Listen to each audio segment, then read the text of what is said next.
is Camilla Grane. I'm a researcher in the field of engineering psychology. So I work with how to make technology fit humans. Usually I work with technology and humans in safety domains. In some studies, the best I could do was measuring like normal things like performance. How much are you taking your eyes off the road, and the task completion time and stuff like that, to get an idea of how distracted you are.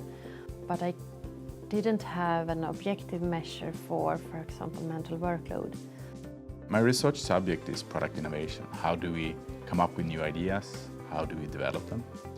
So I mostly studied small design teams, how they collaborate, how they work, and what's happening in the design team. I'm mechanical engineering from background, and there it's easy to measure things. We do it all the time. It's like when you're flying a plane. You can fly a plane in the darkness because you have instruments. As a researcher, we want instruments, we want raw data, we want to analyze stuff. In my research, I'm going to go to train dispatchers, and what to train the dispatchers, what makes them tick, what makes them be alert.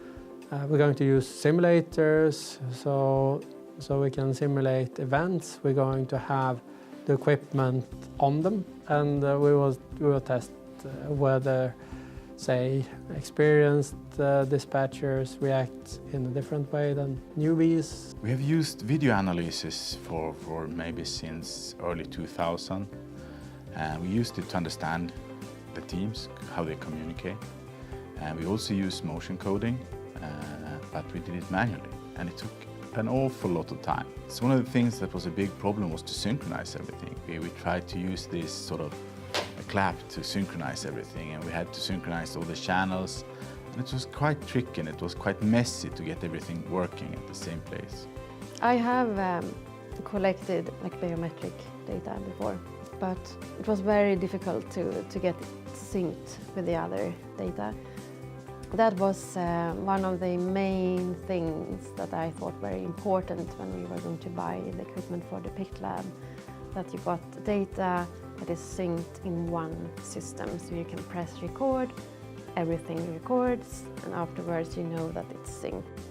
So that everything we could plug everything into a system, and if we wanted to add another extra sensor, we could do it. And iMotions, well, I'm glad to say, provided us with that, with such a solution. So we're very happy.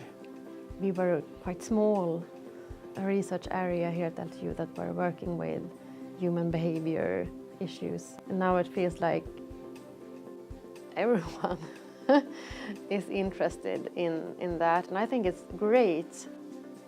And now, when we have this new equipment, I usually describe it like it's like a new world of opportunities is opening, because now I can measure things that I couldn't before. And so it's like I would like to redo all the studies that I have done and do it all over again, just to see what else I can see. And because I think that there are so much more information that is interesting that I can get now that I couldn't before. And now we can do it just magically by just running the software.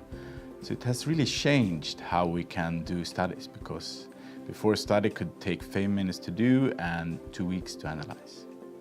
So of course it has changed the way we do research today.